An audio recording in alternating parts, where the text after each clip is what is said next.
Hello everyone, myself Shailesh Rahane and I welcome you all on behalf of Saraswat International Academy. Students, today we are going to learn chapter number 15, that is Arrays part 1. So let's start it, student.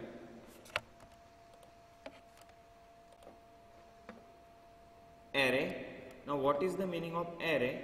In C programming, so far we have used only basic data type, namely integer, float, char, double etcetera. Student, अभी तक हम लोग ने जितने data type use किए उसमें हम लोग ने बेसिक डेटा टाइप यूज किए हैं, जैसे कि इंटीजर, फ्लोट, कैरेक्टर, डबल. ये सब जब डेटा टाइप हम लोग यूज करते थे तो हर एक डेटा टाइप में हम लोग सिर्फ एक वैल्यू स्टोर करते थे.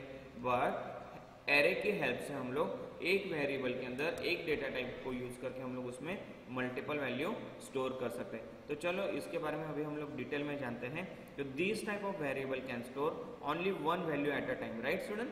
इंटीजर हो गया, फ्लोट हो गया, कैरेक्टर हो गया या डबल हो गया, इसके अंदर हम लोग एक टाइम पे सिर्फ एक ही वैल्यू स्टोर कर सकते हैं. To process one value, we need one variable in a program. If we want to process 5 different values, we need 5 different variable, right student? अगर हम लोग को 5 वैल्यू अगर डिफरेंट टाइप की है और उसको स्टोर करना है तो हम लोग को 5 वेरिएबल की जरूरत लगेगी. Now imagine the program where we want to handle very large amount of data. To handle such a kind of situation, C supports a special kind of data type called an array. In this chapter, we will learn how to use different types of an array available in C language. तो हम लोग को array की ज़रूरत क्यों पड़ी, array क्यों use करना है हमें, इसके बारे में हम लोग डिटेल में जानते हैं. तो imagine some of the following real life situation for which we want to write a C program. First, maintain marks of all the students of a class. अगर हमें सारे स्टूडेंट्स के सारे सब्जेक्ट के मार्क्स मेंटेन करने हैं, या second example like maintain cost of all the product of supermarket. Supermarket के अंदर जितने भी प्रोडक्ट्स हैं उसकी सबकी कॉस्ट भी मेंटेन करनी है. या third example like list of employ and their contact number. हमारे इंडस्ट्री में जितने भी एम्प्लॉय होते हैं उनका सबका हम लोग को कॉन्टैक्ट नंबर मेंटेन करना है. या maintain height and weight of each students of a class. Her class के स्टूडेंट्स का हम लोग को वेट और हाइट मेंटेन करना है. तो ये सारी चीज़ें स्टूडेंट हम लोग को अगर मेंटेन करनी है तो हम लोग को इसके लिए एरे की ज़रूरत है. तो to handle marks of each student, instead of declaring different variable such as marks 0, marks 1, marks 2, marks 3, marks 4 and marks 59, we may declare one variable such as a mark 60. Student, अगर हम लोग को 60 students के marks लिखने हैं तो हम लोग क्या करेंगे कि हर एक वेरिएबल को अलग अलग डिक्लेयर करने के बदले एक मार्क 60 नाम का एक एरे वेरिएबल डिक्लेयर करेंगे जिसके अंदर हम लोग 60 स्टूडेंट्स का डेटा स्टोर कर सकते हैं. So to refer individual students mark, now we can use variable like marks 0, marks 1, marks 2 and so on. So in computer memory, array of marks 59 will look like the one shown in figure. समझ में आया student? Okay, अभी सबसे पहले array का थोड़ा सा मैं आपको डाउट भी क्लियर कर दूं कि एरे को हम लोग यूज किस तरीके से करेंगे. तो सबसे पहले एरे की डेफिनेशन है जो आपके बुक में यहाँ पे नहीं दी गई है. Array is a collection of element of same data type. यानी स्टूडेंट एरे क्या है, तो अगर ये 60 स्टूडेंट्स का मार्क्स मुझे एंटर करना है तो ये जो स्क्वायर ब्रैकेट है ना, यहाँ से ओपन होकर यहाँ पे क्लोज हो रहा है, इसको हम लोग बोलते हैं एरे, राइट. तो इसके अंदर अगर मैंने 50 नंबर्स लिखा है तो ये मार्क्स नाम का वेरिएबल 50 स्टूडेंट्स का मार्क्स स्टोर करेगा. अगर ये मार्क्स के अंदर मैंने 100 लिखा है तो ये 100 मार्क्स नाम का वेरिएबल 100 स्टूडेंट्स का डेटा यहाँ पे स्टोर कर सकता है. तो यहाँ पे फिलहाल मुझे जो है 60 स्टूडेंट्स का डेटा चाहिए. तो ये एरे हमेशा स्टार्ट होता है 0 से स्टूडेंट, ये याद रखना. ये एमसीक्यू में भी पूछा जाता है what is the index value और starting value of the array. It will be start from the 0 position. These all are the position, it's not a marks. हाँ स्टूडेंट, चलो. Now next, now following important points related to an array. It is a collection of element having same data type. It is fixed size sequential collection of element. An array element occupies contiguous memory location. The element of an array is accessed by an index number. The index number contained within square bracket is also known as subscript. A subscript number must be an integer or an integer expression. The subscript number start with 0. So these all points are related to the array. जैसे कि मैंने बताया कि सबसे पहले कि collection of element, array क्या है तो एक कलेक्शन ऑफ एलिमेंट है सेम डेटा टाइप का। अगर हम लोग ने इंटीजर लिखा तो उसमें सारे जो भी कलेक्शन होगा वो इंटीजर का रहेगा। अगर मैं डबल लिखता हूँ तो उसमें जो भी कलेक्शन रहेगा वो सारा डेसिमल का रहेगा। अगर मैं कैरेक्टर लिखता हूँ तो उसमें जितना भी कलेक्शन रहेगा वो कैरेक्टर का रहेगा। Right, types of an array, array के कितने टाइप्स है स्टूडेंट? तो दो टाइप्स आपको है यहाँ पे। एक्चुअली वैसे 3 टाइप्स है पर यहाँ पे आपको 2 ही टाइप्स पढ़ने हैं, सिंगल और 1 dimensional array and second is multi dimensional array. तो सिंगल डायमेंशनल एरे क्या होता है? The single dimensional array may have 1 रो और 1 column while multi-dimensional array has 1 or more row and 1 or more columns. Single dimensional array है तो student उसमें एक रो एक कॉलम रहेगा, बट मल्टी डायमेंशनल है तो एक से ज़्यादा रो एक से ज़्यादा कॉलम भी वहाँ पे रहेंगे। The number of rows and columns are specified by user as per the program requirement. So we will discuss only 1 and 2 dimensional array offered by the C language. तो student declaration of single dimensional array, अब यहाँ पे जो ये array है 1 dimensional array और 2 dimensional array, इसके हम लोग प्रोग्राम देखते हैं तो आपको इजीली समझ में आएगा। जैसे कि अभी यहाँ पे जो ये फर्स्ट प्रोग्राम है ये हमारा 1 डायमेंशनल एरे का प्रोग्राम है स्टूडेंट। तो यहाँ पे क्या किया है, तो सबसे पहले नंबर ऑफ 5, मैंने जैसे आपको बताया कि स्क्वायर ब्रैकेट के अंदर यहाँ पे मैंने 5 नंबर लिखा है तो ऑब्वियसली मेरे को यहाँ पे भी 5 नंबर लिखना कंपलसरी है। ये इसकी साइज है, इसके अंदर ये वैल्यू है, और एक लिया है इंटीजर i का, और फॉर लूप यूज किया है मैंने i equal to 0, i less than 5, i plus plus. तो जब भी मैं नंबर ऑफ i लिखता हूँ तो नंबर ऑफ i की वैल्यू 0, तो नंबर ऑफ 0 पोजीशन पे कौन सा नंबर है तो 10, फिर आएगा i प्लस प्लस यानी 1 से इंक्रीमेंट हुई तो i की वैल्यू होगी 1, तो नंबर ऑफ 1 पे कौन सी वैल्यू है तो 20। इस तरीके से स्टूडेंट नंबर ऑफ 4 पे जाएगा 50 वैल्यू और ये इसको प्रिंट करेगा। तो यही सेम एग्जांपल मैं आपको प्रैक्टिकली भी समझाता हूँ। स्टार्ट करते हैं यहाँ से। सबसे पहले हम लोग क्या करेंगे, integer small letter integer number of 5 equal to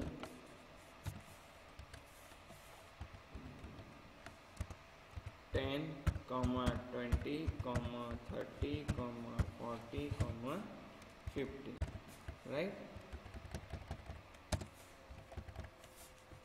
और यहाँ पे मैं एक वेरिएबल लेता हूँ i नाम का, और यहाँ पे i equal to 0, i less than 5 और i प्लस प्लस। और स्टूडेंट यहाँ पे हम लोग प्रिंट करते हैं, प्रिंट है द वैल्यू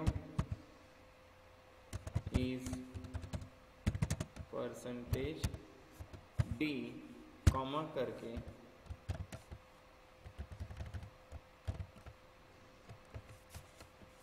यहाँ पे मैं लिखता हूँ number of i। Okay student, अब यहाँ पे एरे लिया है मैंने 5 का, 5 के हिसाब से यहाँ पे नंबर प्रिंट होते रहेंगे, और यहाँ पे मैं लिखता हूँ /n। ठीक है, इसको सेव करते हैं, रन करते हैं। तो देखना यहाँ पे वैल्यू प्रिंट हुई स्टूडेंट 10, 20, 30, 40, 50, 10, 20, 30, 40, 50। समझ में आया 1 डायमेंशनल एरे। अभी हम लोग बात करते हैं 2 डायमेंशनल एरे की। फिलहाल यहाँ पे ये 1 डायमेंशनल एरे है, और यहाँ पे पोजीशन मतलब 0 पे कौन सा नंबर है, 1 पे कौन सा है, 2 पे कौन सा, सेम प्रोग्राम है स्टूडेंट। बट यहाँ पे सिर्फ हम लोग को क्या करना है, तो जितने भी मार्क्स आते हैं the average of the marks of student, ये सबकी टोटल करके इनका एवरेज निकालना है। तो यहाँ पे सिंपली क्या क्या है, तो 5 स्टूडेंट्स के मार्क्स दिए हैं, वो 5 स्टूडेंट्स के मार्क्स यूज़र एंटर करेगा, और वो 5 स्टूडेंट्स के मार्क्स हम लोग टोटल नाम के वेरिएबल में स्टोर करेंगे। यानी सब जितने भी मार्क्स है इसकी सबकी टोटल होगी, और ये टोटल में सेव हो जाएगी, और उसके बाद टोटल डिवाइड बाय 5, तो हमें एवरेज मिलेगा। ये प्रोग्राम स्टूडेंट आपको घर पे प्रैक्टिस करना है। Check it, if any doubt you can ask me on my WhatsApp number, right. और उसके बाद स्टूडेंट अभी मल्टी डायमेंशनल एरे की बात करते हैं हम लोग।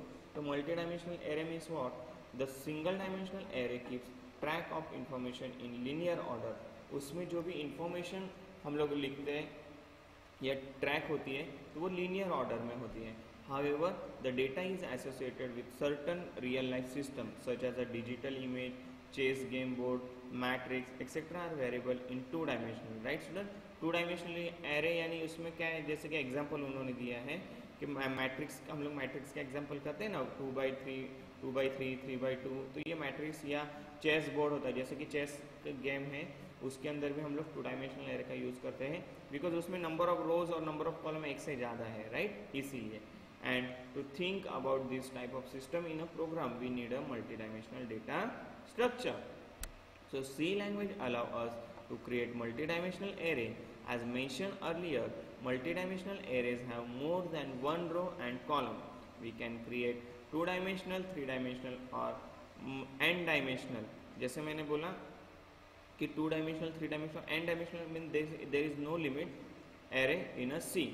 The simplest form of the multidimensional array is the two-dimensional array. The two-dimensional array have row index as well as the column index.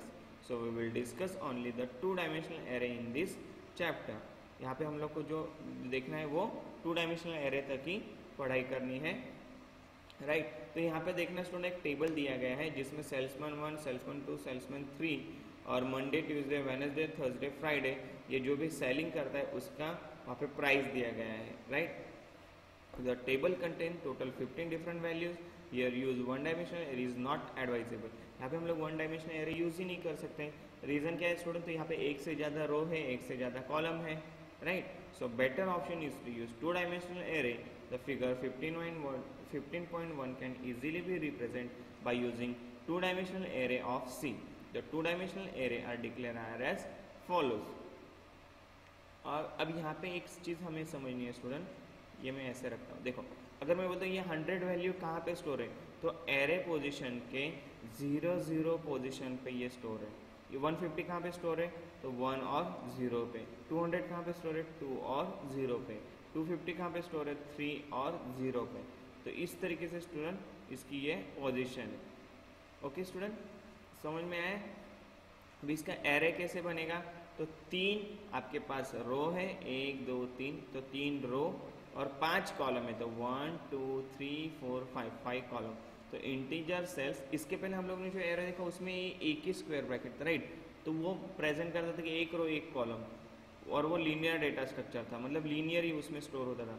But यहाँ पे नंबर ऑफ रोज और नंबर ऑफ कॉलम एक से ज़्यादा है, इसीलिए यहाँ पे इंटीजर सेल्स में 3 और 5, it means 3 row and 5 columns है. राइट स्टूडेंट, तो इसका वर्क अभी कैसे होगा, तो इसका प्रोग्राम भी हम लोग समझ लेते हैं. तो यहाँ पे देखना, तो सबसे पहले एक रो चलाई है जिसके अंदर 0 से लेके 3 और कॉलम में 0 से लेके 5 हम लोग सेल्स आइटम इंसर्ट कर रहे हैं. राइट, और उसके बाद इसको यहाँ पे डिस्प्ले करेंगे. तो ये प्रोग्राम मैं आपको स्टूडेंट प्रैक्टिकली समझाता हूँ तो आपको और अच्छे से समझ में आएगा. देखना, यहाँ पे मैं लिखता हूँ इंटीजर सेल्स 3, 5. ओके स्टूडेंट, और यहाँ पे मैं इंटीजर i, j को भी डिफाइन करता हूँ. और यहाँ पे for i equal to 0, i less than 3, i plus plus. इसके बाद स्टूडेंट यहाँ पे for j equal to 0, j less than 5 and j plus plus. Okay, और यहाँ पे printf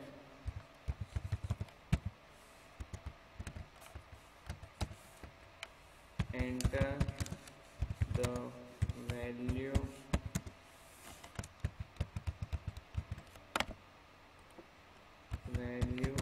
of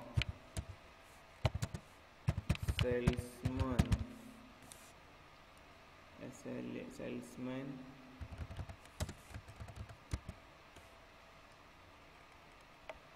percentage d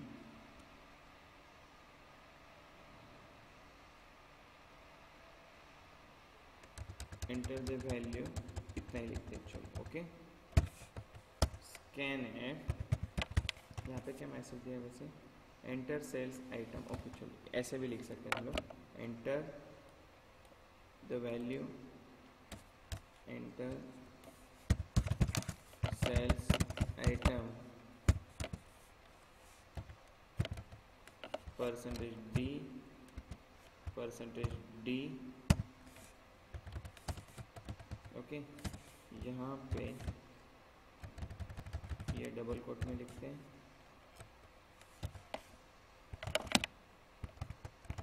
और यहाँ पे लिखेंगे कॉमा करके row and column, item this of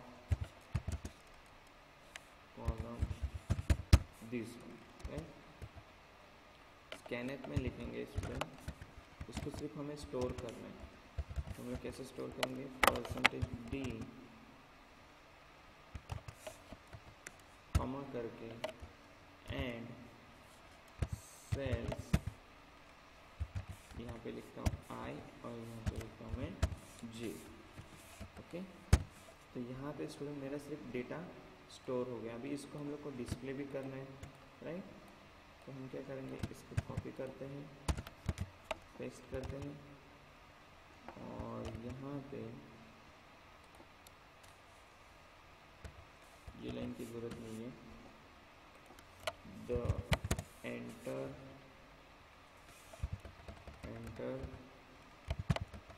data of sales items are. Okay, चलो अभी इसको सेव करते हैं, चेक करते हैं किस तरीके से आएगा। हाँ, यहाँ पे एक चीज़ और रह गई, हम लोग को स्लैश एन लिखना ज़रूरी है यहाँ पे भी।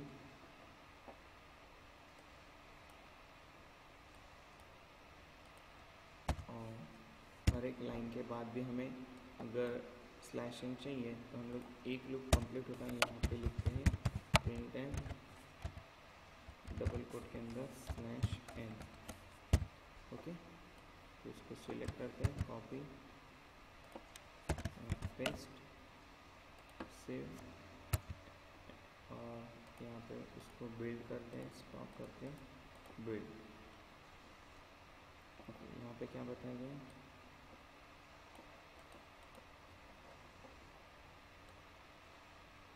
हाँ, रो और कॉलम के बदले हम लोग को लिखना पड़ेगा यहाँ पे आई और जे, और यहाँ पे भी हम लोग को रो के और आई के बदले लिखना आई जे, यानी आपको कॉलम है। ओके स्टूडेंट, बिल्ड रन, यहाँ पे सेमीकोलन,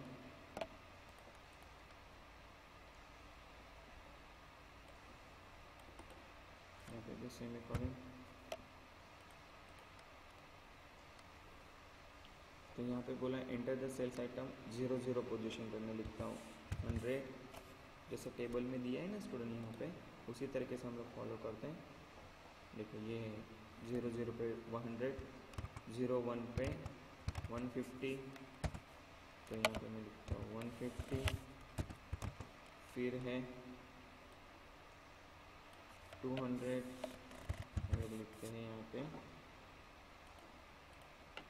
200, फिर 250, 250, फिर है 200, 200, फिर आया अभी देखो ये 0 पोजीशन स्टूडेंट कंप्लीट हो गया। अभी आइटम 1 के लिए, तो यहाँ से स्टार्ट करो फिर से 200, 250, 300, 350, 300,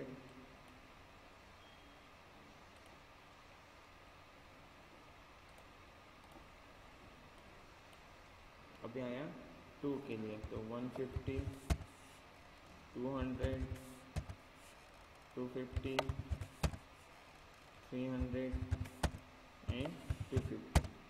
तो देखना यहाँ पे, अच्छा उसकी वैल्यू हम लोग ने डिस्प्ले नहीं की है, हम लोग क्या करेंगे, यहाँ पे आपको रिजल्ट भी दिखाई देगा, जस्ट अ मिनट।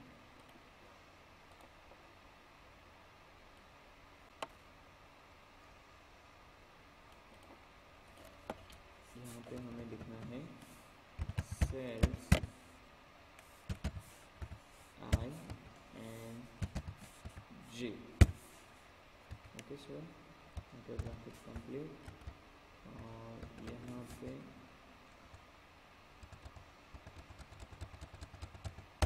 इतना ही लिखते हैं। चलो देखते हैं, एक बार फिर से ट्राई करते हैं। Run.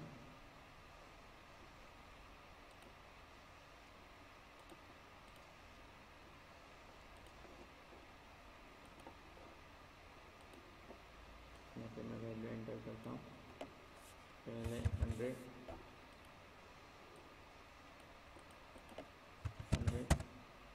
150, 200, 250, 200, 200, 250, 300, 350, 300, 150, 200, 250, 300, 250।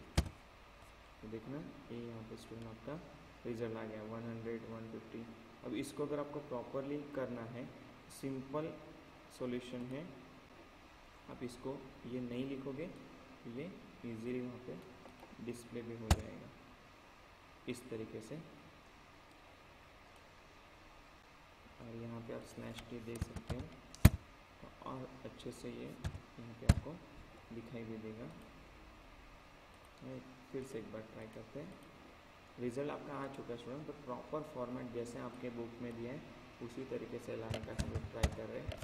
150, 200, 250, 200, 200, 250, 300, 350, 300, 150, 200, 250, 300, 250।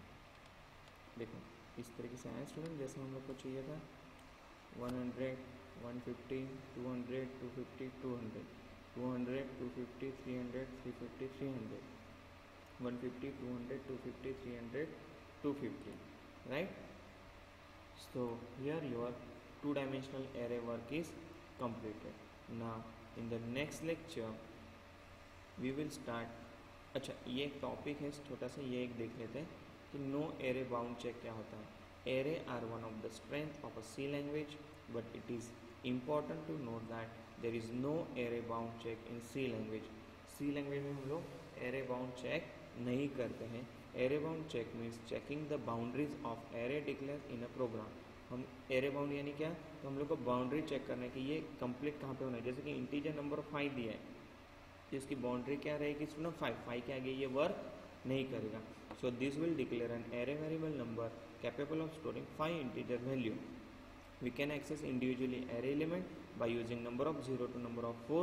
C provide power to the programmer to write any index value within the square bracket of an array. This means we can access member 1 and also member 6 or any other illegal index location. As there is no bound check of array index, we will not get any error, but the program will give us the garbage data, right student? अगर हमने यहाँ तक number 5 लिखा है, अब ये square bracket में कोई भी बंदा कुछ भी लिख सकता है। अगर किसी ने लिखा सपोज नंबर 20, बट नंबर 20 की वैल्यू हम लोग ने स्टोरी नहीं की है, तो वहाँ पे एरर नहीं आएगा, बट उसके बदले ये गार्बेज डेटा वैल्यू यानी कोई भी एड्रेस आपको कंप्यूटर के अंदर का डिस्प्ले करेगा, जिसको हम लोग बोलते हैं नो एरे बाउंड चेक। तो यहाँ पे आपको ये टॉपिक क्लियर हुआ, एरे बाउंड चेक क्या होता है। चल ठीक है, still if you any doubt you can ask me on my WhatsApp number, and for next lecture we'll start chapter number 16. So thank you students, have a good day.